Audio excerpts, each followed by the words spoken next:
हाँ, तो आज का वीडियो आपके लिए बहुत ज़्यादा खास है, बहुत ज़्यादा इम्पोर्टेंट है। कैसे कि भारत 1947 के अंदर हमारा देश आज़ाद हुआ, हमें आज़ादी मिली। फिर हम इस अपने आज़ाद होने के बाद में हमें जो फ्रीडम मिला उसके बाद में हमने हमारे देश को आगे बढ़ाने की सोची, लेकिन हमारे देश के सामने बहुत बड़ी समस्या शुरू हो गई। पहली परीक्षा हुई, एक तरीके से एक एग्ज़ाम था हमारे देश के लिए। वो परीक्षा ये थी कि हमारे देश को चलाएं तो कैसे चलाएं, ठीक है, क्योंकि इतना बड़ा देश है और जैसे ही पाकिस्तान अलग हुआ, बांग्लादेश अलग हुआ, तो बाउंड्रियाँ भी कुछ आगे पीछे हो गई, क्योंकि उतने देश जब कट जाते हैं, अलग हो जाते हैं, तो कुछ बाउंड्रियाँ हमारे आगे पीछे हो गई। तो हम कैसे हमारे देश को चलाएं? तो हमने सोचा कि क्यों ना देश के अंदर स्टेट बना दिए जाएँ, राज्य बना दिए जाएँ, या फिर ऑलरेडी पहले से जो राज्य हैं उनको ही कुछ नाम चेंज कर दिया जाए, ऐसा कुछ सिस्टम करे तो करे कैसे। तो फिर हमने करा गया कि 1950 तक आते आते हमारे देश के अंदर जो बहुत सारी ऐसी प्रॉब्लम्स हुई, तो फिर हमने क्या करा कि हमारे देश में जो जोग्राफिकल सिस्टम है, यानी कि जो बाउंड्री भौगोलिक स्थिति को देखते हुए और कल्चरल बेस पे हमने हमारे देश के राज्य बनाना शुरू किया कि जिनका सेम कल्चर है उनको अलग राज्य बना दिए जाएं, या फिर बाउंड्री जोग्राफिकल की इन्हें इतनी इतनी सीमा इनसे लगती है, ऐसा कर कर आके हम राज्य बना दिए जाएँ, हम देश मतलब हमारे देश के अंदर स्टेट बना दिए जाएँ। तो पहला क्वेश्चन यहीं से उठता है कि name the states formed on the basis of geographical and cultural basis, यानी कि जो हमारे भौगोलिक और सांस्कृतिक आधार पर गठित राज्यों के नाम लिखिए। तो 3 राज्य हमने भौगोलिक और सांस्कृतिक, उनकी संस्कृति को देखते हुए, नागालैंड, उत्तराखंड और झारखंड, ये 3 राज्य हमने उनके आधार पर बनाए। कुछ स्टेट्स को हमने लैंग्वेज, भाषा के आधार पर भी बनाए हैं, ठीक है, उनके मतलब कि जो सेम लैंग्वेज बोल रहे हैं, सेम भाषा बोल रहे हैं, उनको लिए एक अलग राज्य बना दिया जाए, ताकि वो अपनी सेम टू सेम भाषा बोलने वाले एक तरफ आ जाएं। काफ़ी बेनिफिट भी रहेगा और उससे क्या होगा कि हमारे देश को एक थोड़ी कहते हैं ना, एकता रहेगी, है ना, यूनिटी रहेगी, क्योंकि जो सेम भाषा बोलते हैं वो अपनी वो भी खुश हो जाएंगे हमारे देश में रहने के लिए और बहुत सारा अच्छा रहेगा। वो भी अपन पढ़ेंगे क्यों, क्या फ़ायदा था उसका, वो भी हम पढ़ेंगे। फिर मैंने एक नोट लिखा, India its journey as democracy 1947। ये तो क्या सिंपल सा क्वेश्चन है कि भारत ने जो सन 1947 में लोकतंत्र की राह पर अपनी जीवन की यात्रा शुरू की, अपना 1947 के बाद हमारा देश आगे बढ़ा, उससे पहले तो हम आज़ाद नहीं थे, ठीक है। अब आपको ये पता चल गया कि अपने बाउंड्री बेस पे, किसी कल्चर बेस पे 3 राज्यों, एग्जाम में आया हुआ क्वेश्चन है, 3 राज्य बन गए। अब अगली परीक्षा वो थी कि भारत ने एक भाषा नीति लेके आए हम, बहुत ज़्यादा इंपॉर्टेंट एग्जाम, बहुत बार पूछा गया है कि जो इंडिया की जो लैंग्वेज पॉलिसी है उसको समझाओ। तो 2 क्वेश्चन लिखे मैंने, briefly explain the language policy of the government of India, या फिर describe the language policy of India. एक ही बात एग्जाम में दोनों नाम से आया हुआ है। भारत सरकार की भाषा नीति को संक्षेप में बताइए, या फिर भारत की भाषा नीति का वर्णन कीजिए। क्या है ये भाषा नीति, पूरी बात को समझना। जब हम आज़ाद हुए, या फिर ऐसा हमारा मान लो कि जब हमारा संविधान बना, तो हमारे संविधान में किसी एक भाषा को राष्ट्रभाषा का दर्जा नहीं दिया गया। अब दिक्कत हो गई कि यार राष्ट्रभाषा किसको बनाया जाए, क्योंकि हमारे देश में बहुत सारी लैंग्वेज बोली जाती है, बहुत सारी भाषाएं बोली जाती है। तो अब राष्ट्रभाषा किसको बनाया जाए? अगर किसी एक को बना देंगे तो दूसरी जो लैंग्वेज बोलने वाले लोग वो नाराज़ हो जाएंगे, वो फिर कहेंगे कि हमारा तो आप अपोज कर रहे हो, हमें तो इग्नोर कर रहे हो आप। तो ये भी क्वेश्चन बड़ा खड़ा हो गया, इस प्रॉब्लम से कैसे सोल्यूशन किया जाए। तो फिर फाइनली रिजल्ट निकल के हिंदी को राष्ट्रभाषा बनाया गया, यानी कि हिंदी को नेशनल लैंग्वेज के रूप में माना हमारे देश में। हालांकि हिंदी को नेशनल लैंग्वेज के मानने के पक्ष में लोग 40% थे, 40% लोगों ने इसके लिए सहमति यानी एग्री हुए। अब आप सोचोगे कि 40% तो आधे भी नहीं हुए, हाँ आधे भी नहीं हुए, लेकिन पीछे 60% बच गए। लेकिन इन सब का बैलेंस रखने के लिए ऐसा नहीं कि हमने सिर्फ हिंदी को राष्ट्रभाषा दे दी और बाकी सब भाषाओं को इग्नोर कर दिया, नहीं। हमारे संविधान के अंदर क्या गया, एक सिस्टम किया गया कि हिंदी तो हमारी सबकी राष्ट्रभाषा हो जाएगी, हमारे देश की एक नेशनल लैंग्वेज हो जाएगी, और बाकी 21 भाषाओं को 21 और हिंदी के अलावा, वैसे टोटल 22 हो गई, हिंदी के अलावा 21 लैंग्वेज को हमने मान्यता दे दी। मान्यता मतलब कि ये लैंग्वेज अपने अपने स्टेट के अंदर जिन भी जगह ये बोली जाती है वहाँ पर अपना ऑफिशियल काम इस लैंग्वेज से कर सकते हैं, समझ गए। जैसे कि पंजाब में पंजाबी लैंग्वेज बोली जाती है, तो हमने फुल्ली फ्रीडम कह दिया, हमारे संविधान में बात मेंशन कर दी कि पंजाब के अंदर पंजाबी लैंग्वेज को मान्यता है, मतलब कि वो एक रजिस्टर्ड लैंग्वेज है और आप उसको ऑफिशियल लैंग्वेज की, मतलब अपने आप के कामकाज में जो भी उनका ऑफिस में काम होता है आप पंजाबी लैंग्वेज में कर सकते हो। वहाँ के जो बच्चे हैं, स्कूल है आपकी, कॉलेज, उसके अंदर भी पंजाबी लैंग्वेज को आप पढ़ा सकते हो, आराम से उसके एग्जाम ले सकते हो, खुली छूट है, आपकी भाषा आप बोल सकते हो। ये बड़ी, तो इसका मतलब क्या हुआ, हमने सभी भाषाओं का सम्मान किया। हिंदी को राष्ट्रभाषा रखी, लेकिन बाकी सबको मान्यता भी तो दी, चाहे वो कन्नड़ हो, मलयालम हो, तेलुगु हो, पंजाबी हो, ये सारी बातें। तो वो चीज़ समझनी है। क्या हुआ कि जब हम संविधान के किसी एक राष्ट्रभाषा को नहीं था, फिर फाइनली क्या हुआ, हिंदी भाषा को राजभाषा माना गया। ठीक है, राजभाषा माना गया, पर अन्य भाषाओं के संरक्षण के उपाय भी हमने किए। यानी कि no one language has been given the status of national language in our constitution. Hindi language was considered as the official language, but measures have been taken to protect other language. बाकी सब language का भी हमने protect किया। कैसे किया? According to language policy, there are 22 languages recognized as scheduled language by the constitution. इस language policy के अनुसार या फिर इस भाषा नीति के अंतर्गत संविधान में 22 भाषाओं को अनुसूचित भाषा का दर्जा दिया गया है, 22 को। ठीक है, इंक्लूड हिंदी भी इसमें शामिल है। इसका मतलब हमने 21 भाषाओं की और भी बात को माना है। इन्हें संविधान की 8वीं अनुसूची के अंदर रखा गया है। ठीक है, ये भी एक थोड़ा लेवल की बात है, लिख लेना। हमारे देश में जो शेड्यूल है, मतलब जो अनुसूचियाँ हैं, उसकी 8वीं अनुसूची के अंदर इसको रखा गया है। बाकी मैंने सारी बात आपको बता रखी है। According to language policy there are 20 language recognized schedule हो गया by the constitution. There are listed in the 8th list of the constitution. 8वीं अनुसूची के अंदर इसको रखा गया, भाषाओं को, 22 भाषाओं को। ठीक, और लास्ट लाइन और लिख लो, states to have their on official language. ये कह रहा था मैं। ठीक है, official languages, much of the government work take place in the official language. यानी कि जो ज़्यादातर काम है, राज्यों की अपनी राजभाषाएं हैं, सब राज्यों की अपनी अपनी राज्य भाषाएं हैं, उनको राजभाषाएं बोलते हैं। अब उनकी अपनी राज्य भाषा, जैसे पंजाबी हो गई, मलयालम हो गई, तेलुगु हो गई, कन्नड़ हो गई, वो उनकी लैंग्वेज है।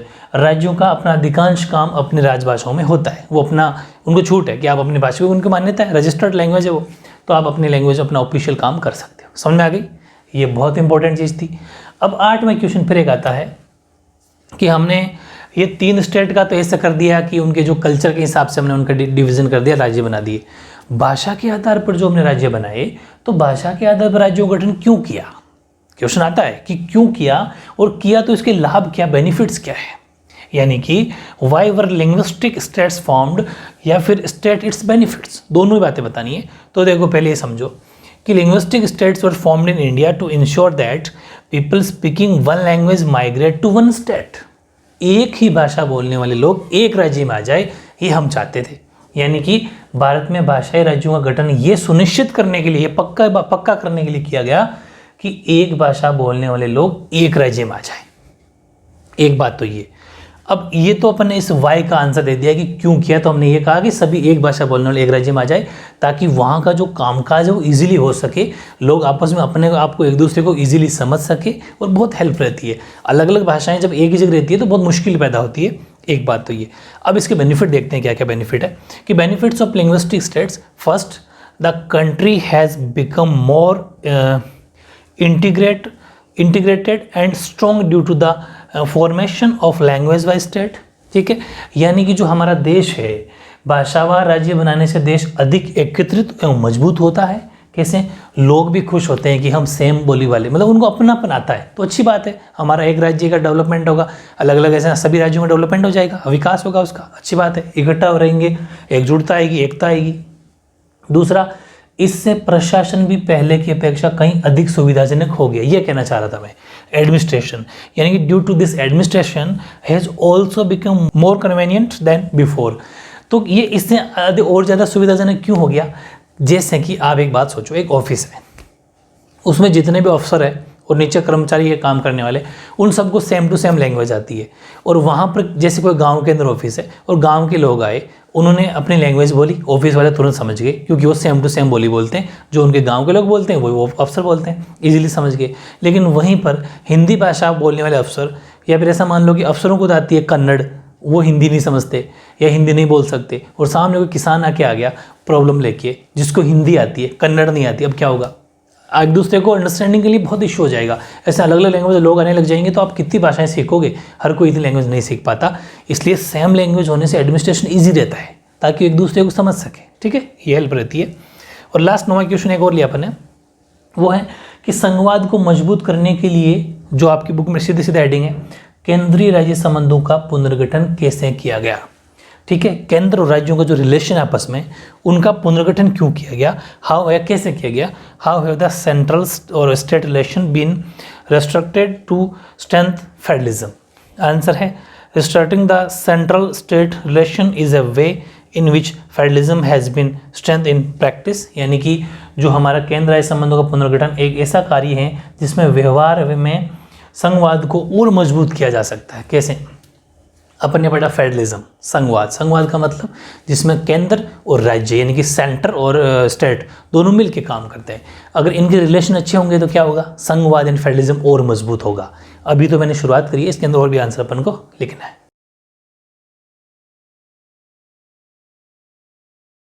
हाँ, ऐसे नेक्स्ट देखो, नेक्स्ट अपना कि the way by which constitutional arrangements share power and work in reality depends to a large extent on how the ruling parties and the leaders follow this arrangement. बहुत important है, ध्यान समझना कि जिस तरह से संवैधानिक व्यवस्थाएं सत्ता साझा करती हैं और वास्तविकता में काम करती हैं, ये काफ़ी हद तक इस बात पर निर्भर करता है कि सत्ताधारी दल और उसके नेता इस व्यवस्था का पालन कैसे करते हैं। देखो हुआ क्या, भारत में लंबे समय तक एक ही दल ने केंद्र और अधिकांश राज्यों में शासन किया है। ये जो बात लिखी हुई समझ में आई आपके? देखो हमारे देश के अंदर क्या है कि बहुत साल तक एक ही पार्टी ने राज किया है। 60 साल तक केंद्र कांग्रेस सरकार ने हमारे देश में राज किया। उसके बाद में 1990 की बात है, 1990 के बाद में कोएलिशन गवर्नमेंट बनना शुरू हो गई। कोएलिशन गवर्नमेंट का मतलब होता है गठबंधन सरकार। गठबंधन सरकार का मतलब होता है 2-3 पार्टियां मिलकर सरकार बना ले, ठीक है। तो जब अटल बिहारी वाजपेयी की सरकार बनी, बीजेपी सरकार बनी, तो पहले कांग्रेस जीतती थी, फिर उनकी सरकारें बनने लगी, कोएलिशन गवर्नमेंट बनने लग गई। तो जैसे ही कोएलिशन गवर्नमेंट बनती है, मतलब 2-3 पार्टियां मिलकर जब सरकार बनाती है, तो वहाँ पर थोड़ा सा सिस्टम भी अलग हो जाता है। कैसे कि अगर एक पार्टी की सरकार रहेगी तो वो क्या करेगी, वो जैसे ऐसा मान लो कि अभी जैसे सेंटर के अंदर एक पार्टी की सरकार है, बीजेपी की सरकार है, सेंटर में मोदी सरकार है, और राज्यों के अंदर अगर कोई दूसरी पार्टी की सरकार है, सपोज राजस्थान की बात करूँ, राजस्थान में कांग्रेस की सरकार है अभी 8%, तो अब क्या होगा कि जो सेंट्रल गवर्नमेंट है वो स्टेट गवर्नमेंट को दबाने की कोशिश करेगी। और क्योंकि दोनों अलग अलग पार्टी के हैं, ये हमेशा बेसिकली ऐसा होता है, और हमेशा ही वो सरकार ही चाहेगी कि मतलब यहाँ पर जो सेंट्रल की जो कुछ सुविधाएं हैं, कुछ फैसिलिटीज़ है, वो कम से कम दे, ताकि नेक्स्ट टाइम हम कह सकें कि देख लो आपकी सरकार ने यहाँ पर कुछ काम ही नहीं किया, नेक्स्ट टाइम वापस दूसरी हमारी गवर्नमेंट आ जाए। तो ऐसा सिस्टम चलता है, इसलिए हमारे सुप्रीम कोर्ट ने कुछ ऐसे सिस्टम कानून बना दिए। वरना पहले तो सरकार भी राज्यों के अंदर, जो सेंट्रल गवर्नमेंट होती है ना, और स्टेट के अंदर, राज्यों के अंदर सरकार को भी गिरा सकती थी, गिरा देती, चल मनमानी ढंग से कुछ प्रेशर करती। लेकिन सुप्रीम कोर्ट ने खूब सारी पावर ऐसी दे दी। अभी उस पूरा को पढ़ेंगे तब समझ आएगा। तो अब सेंट्रल गवर्नमेंट और स्टेट गवर्नमेंट दोनों सेपरेट काम करती है। काफ़ी हमारे सुप्रीम कोर्ट ने ऐसी फैसिलिटीज़ कर दी। तो ये समझना आपको कि for a long time in India the same party ruled both at the centre and in most of the states, बहुत सारे राज्यों में भी करती थी। और ये जो ऊपर की 2 लाइनें हैं, ये अपने पढ़ी कि जिस तरह संवैधानिक व्यवस्था सत्ता करती है और वास्तविकता में काम करती है, काफ़ी हद तक इस पर सत्ताधारी दल और उसके नेता किस तरीके से काम करते हैं, हाँ ये डिपेंड करता है। देखो कोई भी पार्टी, कोई भी सरकार कैसे काम कर रही है, डिपेंड उसी पे करता है कि सरकार कितने दिन तक चलेगी। अगर अच्छा काम कर रही है तो सरकार ज़्यादा दिन चलेगी, वरना सरकार वापस नहीं आ जाएगी, सीधी सी बात है। फिर यहाँ राज्यों में अपनी स्वायत्त शक्ति का प्रयोग नहीं किया। जब केंद्र और राज्यों में सत्ताधारी दल अलग थे तो केंद्र ने राज्यों पर हावी होने की कोशिश की। यही बात कहना चाह रहा हूँ मैं, ये वाली, कि here states did not exercise their autonomous power. कोई भी राज्य, अभी ध्यान से समझना, अभी अपन 1990 से पहले की बात कर रहे हैं, 1990 से पहले की बात कर रहे हैं, कि राज्यों में जो भी सत्ताधारी दल थे, दल अलग थे, वो तो सॉरी ये रहा, अपने राज्यों ने अपनी स्वायत्त शक्ति का मतलब जैसे कोई स्टेट है, वो अपनी किसी उसमें अलग सरकार है और सेंटर में अलग सरकार है, तो राज्य अपनी पूरी पावर का इस्तेमाल नहीं कर पाता। ठीक है, कैसे? फिर बात लिखी अपन ने कि जब केंद्र और राज्यों में सत्ताधारी दल अलग अलग होते हैं, यानी कि when the ruling party at the centre and the states were different, तो क्या होता है, the centre try to dominate the state, तो वो राज्यों को दबाने की कोशिश करती है। तो वो क्या करती है, राज्यों पर हावी होने की कोशिश करती है। तो हुआ क्या, 1990 के बाद भारत में गठबंधन सरकार का युग शुरू हुआ। वेरी इंपॉर्टेंट 1 मार्क्स का क्वेश्चन आ जाएगा कि भारत में गठबंधन सरकार यानी कोएलिशन गवर्नमेंट कब से बनना शुरू हुई, तो 1990 के बाद, 1990 के बाद। ठीक है, ये भी वेरी इंपॉर्टेंट है। After 1990 the era of coalition government began in India. शुरुआत हुई, स्टार्टिंग हुई। अब ये जैसे ही स्टार्टिंग हुई, अब क्या होगा, इतना दिन क्या था, एक पार्टी का शासन था सेंटर में और वो राज्यों को दबाने की कोशिश कर रही थी। 1990 के बाद में 2-3 पार्टियां मिलकर सरकार बना रही है, कोएलिशन गवर्नमेंट बन रही है, गठबंधन सरकार बन रही है। अब राज्यों में सिस्टम अलग होगा, जैसे कि सपोज सेंटर के अंदर बीजेपी और कांग्रेस, एग्जाम्पल ले रहा हूँ, मिलके सरकार बनाए, या फिर कोई दूसरी थर्ड आम आदमी पार्टी आ जाए, या वैसे कोई भी पार्टी आ जाए, या सपा आ जाए, समाजवादी पार्टी आ जाए। अगर बीजेपी और समाजवादी पार्टी मिलके सरकार बनाए, ठीक है, और समाजवादी पार्टी सपोज यूपी के अंदर जीती हुई है 8%, अब बीजेपी भले सेंटर के अंदर बीजेपी की और सपा की सरकार मिली हुई है, तो अब यूपी के अंदर क्या होगा, यूपी के अंदर समाजवादी पार्टी है, तो समाजवादी पार्टी कहेगी कि सेंटर आप हमारी राज्य की ज़्यादा काम करो, ज़्यादा काम करवाएगी वो। क्यों? क्योंकि वो बीजेपी के साथ मिलके सेंटर में सरकार बना रखी है, उसने वहाँ सपोर्ट किया उसको, और स्टेट के अंदर भी उसकी सरकार है, तो वहाँ पर वो ज़्यादा काम करवाएगी। वहीं अगर राजस्थान की बात करें, राजस्थान के अंदर समाजवादी पार्टी सपोज नहीं है और वहाँ पर बीजेपी और समाजवादी पार्टी है, और यहाँ पर सपोज कांग्रेस हो, तो यहाँ थोड़ा इफेक्ट पड़ेगा। तो मतलब जब कोएलिशन गवर्नमेंट बनती है ना, तब राज्यों में रिलेशन कुछ अलग ही हो जाते हैं, ठीक है। डिपेंड करता है कि कोएलिशन गवर्नमेंट किन किन पार्टियों से मिलकर बनी है और राज्यों में कौन सी पार्टी का सरकार है। समझ गए? ये बहुत इंपॉर्टेंट, ध्यान से समझना मेरी बात को। तो हुआ क्या, this resulted in a new culture of power sharing between the states and the centre. अब जैसे ही कोएलिशन गवर्नमेंट बनी तो एक नए युग की शुरुआत हो गई, सत्ता की साझेदारी की, मतलब पावर शेयरिंग की। क्यों? क्योंकि 2-3 पार्टियां मिलकर बन रही है। अब वो उतना प्रेशर उतना शानदार तरीके से नहीं कर सकते हो, क्योंकि वो भी 2-3 से मिलकर बने हुए हैं केंद्र सरकार। इसके परिणाम स्वरूप राज्यों और केंद्र की बीच सत्ता की बंटवारे की एक नई संस्कृति का जन्म हुआ। क्यों? क्योंकि अब सरकारें भी कैसी बनने लगी, मिल के बनने लगी। हालांकि अभी मोदी सरकार तो पूर्ण बहुमत के साथ है, फुल मेजोरिटी के साथ है, वो कोएलिशन गवर्नमेंट नहीं है, उसको किसी के साथ बनाने की जरूरत नहीं पड़ी, वो अकेली जीत के आई है।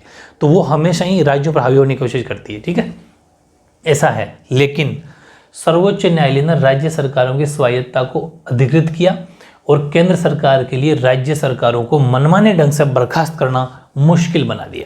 पहले क्या होता था, जब सेंट्रल गवर्नमेंट मन चाहे जब भी मन हुआ किसी भी राज्य की सरकार को गिरा देती, लेकिन अब सरकार को नहीं गिरा सकती मनमाने ढंग से, बहुत मुश्किल बना दिया। बहुत सारे प्रोसीजर है, उसमें से निकलना पड़ेगा, ऐसा नहीं गिरेगी।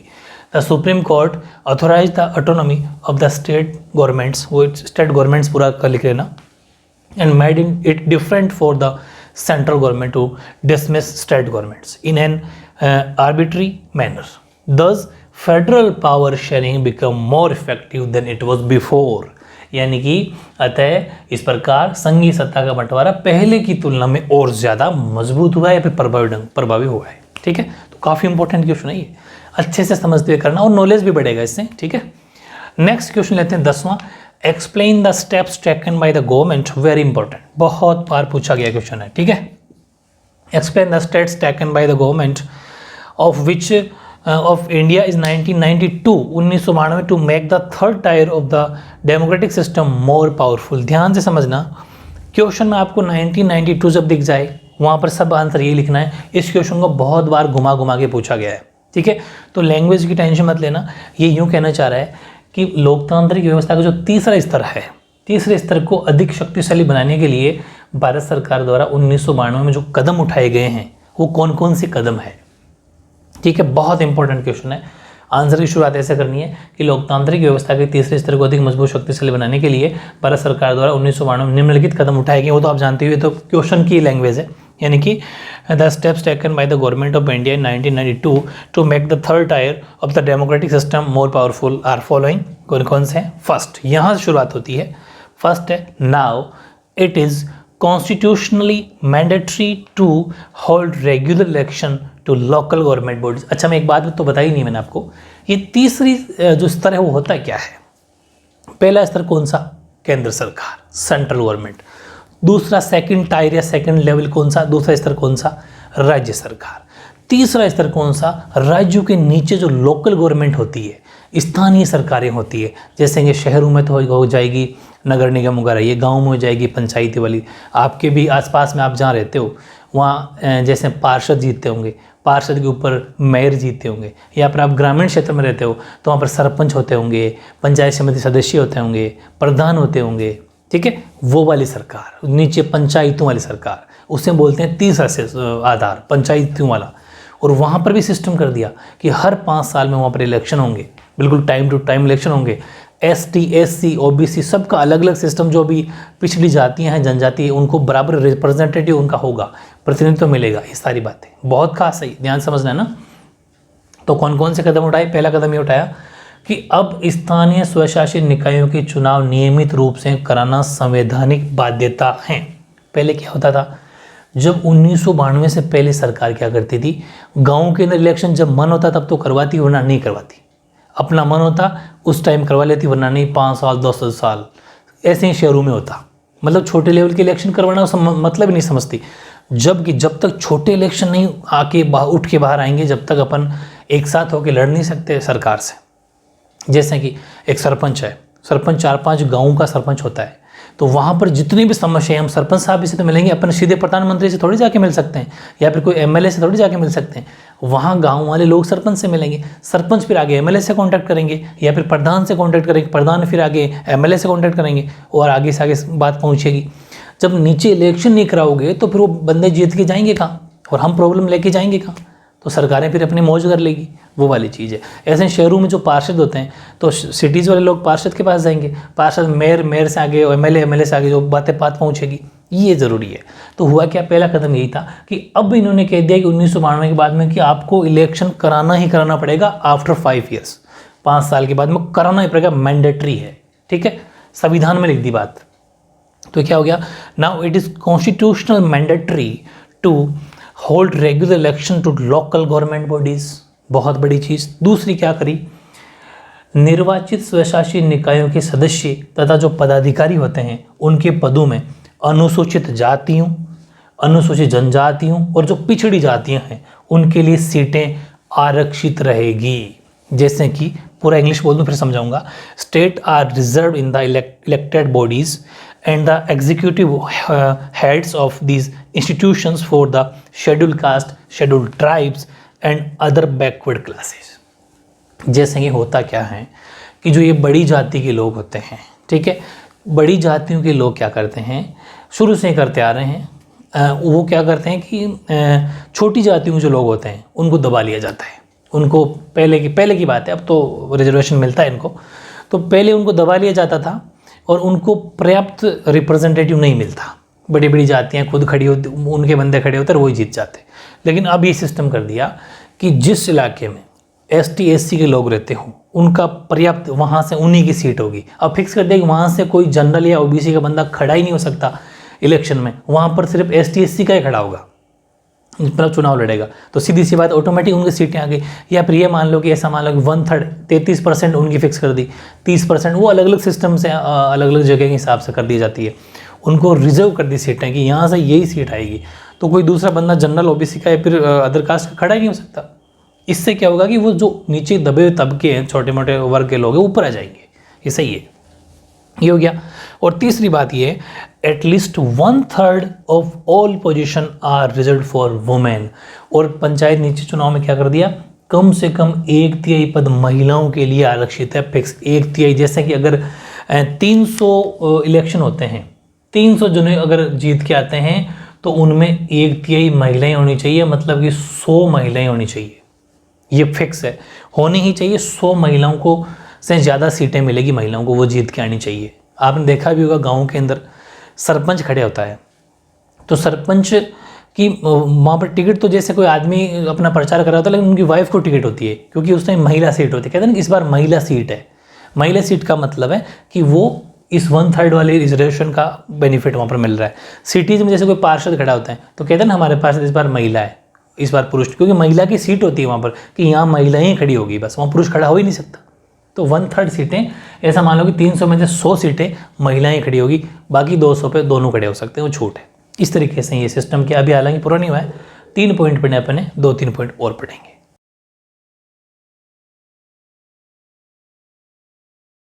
अगला पॉइंट देखो, वो है कि हर राज्य में पंचायत और नगरपालिका चुनाव कराने के लिए राज्य चुनाव आयोग नामक स्वतंत्र संस्था का गठन करेगी।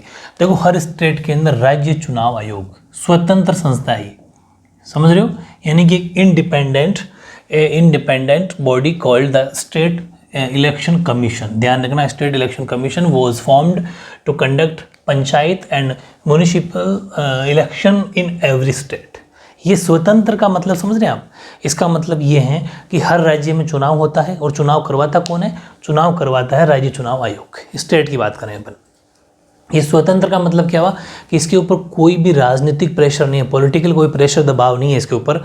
ये बिल्कुल आज़ाद, ये चाहें तो जैसे कहीं वोट पड़ रहे हैं और कोई मंत्री आ गया, एमएलए आ गया कि नहीं ये तो मेरा क्षेत्र, विधानसभा क्षेत्र है और मैं चाहे जैसे कराऊँ, नहीं करने देंगे। ये वहाँ पर पुलिस कार्रवाई कर देंगे, और जो राज्य चुनाव आयोग कहेगा उस, चाहे वो एमएलए एमपी कोई सा भी क्यों ना हो, उसको सज़ा मिलेगी। बिल्कुल स्वतंत्र है, इसके ऊपर कोई प्रेशर नहीं है, ठीक है। अगर कोई ईवीएम मशीन जो होती है जिसमें वोट डालते हैं अपन, उसका कोई मिसयूज़ कर रहा है तो ये बिल्कुल उसको रद्द कर सकती है, चुनाव को, इलेक्शन को पूरे को रद्द कर देगी, नए तरीके से इलेक्शन दोबारा से करवा सकती है, इतनी पावर है, ठीक है। और एक है, राज्य सरकारों को अपने राजस्व और अधिकारों का कुछ हिस्सा स्थानीय निकायों को देना पड़ता है। जो हमारी स्टेट गवर्नमेंट है, समझ पा रहे हो, स्टेट गवर्नमेंट जो अपना रेवेन्यू है, रेवेन्यू और उसका जो कुछ पैसा आता है वो स्थानीय निकाय का मतलब होता है जो लोकल बॉडी होती है नीचे, जहाँ सरपंच के इनके इलेक्शन करवाने पड़ते हैं, उनको कुछ हिस्सा देना पड़ता है। तभी तो गांव के अंदर जो सरपंच होता है, वो सरपंच अपने जैसे 2.5 करोड़ 5 करोड़ इनका कुछ दायरा है, उतना उनको पैसा मिलता है कि आप अपने गाँव के अंदर विकास करवाइए। वैसे सिटीज़ के अंदर एक पार्षद होते हैं, पार्षद को, मेयर को, उनको भी पैसा मिलता है, ये सब पैसा दिया जाता है। सत्ता की भागीदारी की प्रगति हर राज्य में अलग अलग है। हाँ, ये चीज़ हो सकती है कि कोई राज्य में किसी को 2 करोड़ देते हैं, कोई 5 करोड़ देते हैं, कोई 6 करोड़, कोई 10 करोड़, कोई 3 करोड़, वो अलग अलग है, हर राज्य के अंदर अलग अलग नेचर है पैसा देने का इन सब का। यानी कि the state governments have to give some part of their revenue and powers to this local bodies, ठीक है, लोकल बॉडीज़ को देना पड़ता है।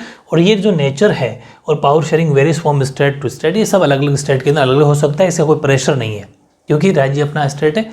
जैसे कि मैं आपको फिर एक एग्जाम्पल दे दूँ कि आपने अगर अभी सुना हो, जैसे अभी पेट्रोल डीजल की रेटें बहुत ज़्यादा महंगाई बढ़ रही है, पेट्रोल डीजल बहुत ज़्यादा महंगा और 100+ चला गया, तो किसी किसी राज्य में 100+ है तो किसी स्टेट के अंदर 100 से कम भी है, क्योंकि वो वहाँ की स्टेट गवर्नमेंट है, वो उसको कम कर सकती है। वो अलग अलग स्टेट में अलग अलग रेट हो सकती है, वो उनका खुद का पर्सनल इश्यू है, कोई फ़र्क नहीं पड़ता, ठीक है, ये बात है।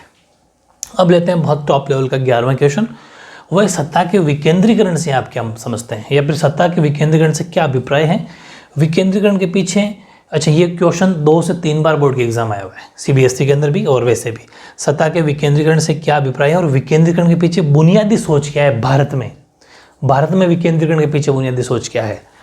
What is meant by decentralisation of power, और what is the basic idea behind decentralisation in India, ये भी ध्यान रखना क्या क्या है वो देखते हैं अपन। कि पहली बात तो ये कि ये जो विकेंद्रीकरण है, सत्ता का विकेंद्रीकरण भारत के अंदर आपको पता है 3 तरह से होता है, केंद्र सरकार, राज्य सरकार और स्थानीय सरकार, यानी कि central government, state government, local government, ठीक है, ये 3। वो हालांकि अपन इतना चैप्टर पढ़ चुका तो ये ईजी है फिर भी, कि when local governments are made by taking powers from the central and state government, it is called decentralisation of power. ये तो समझ आ गई, यानी कि एक जब केंद्र और राज्य सरकार से शक्तियों को लेकर स्थानीय सरकारों को दी जाती है तो इसे सत्ता का विकेंद्रीकरण कहते हैं। समझ गए। स्थानीय सरकार का मतलब ये है, जैसे जिस हम जगह रहते हैं वहाँ कौन सी सरकार है, वहाँ के पार्षद कौन है, वहाँ के सरपंच कौन है, फिर वहाँ के मेयर कौन है, वहाँ के एमएलए कौन है, तो वहाँ से उन सबको जो पावर मिलती है वही तो है सत्ता का विकेंद्रीकरण, सबको बराबर पावर का मिलना, ठीक है, ये हो गया।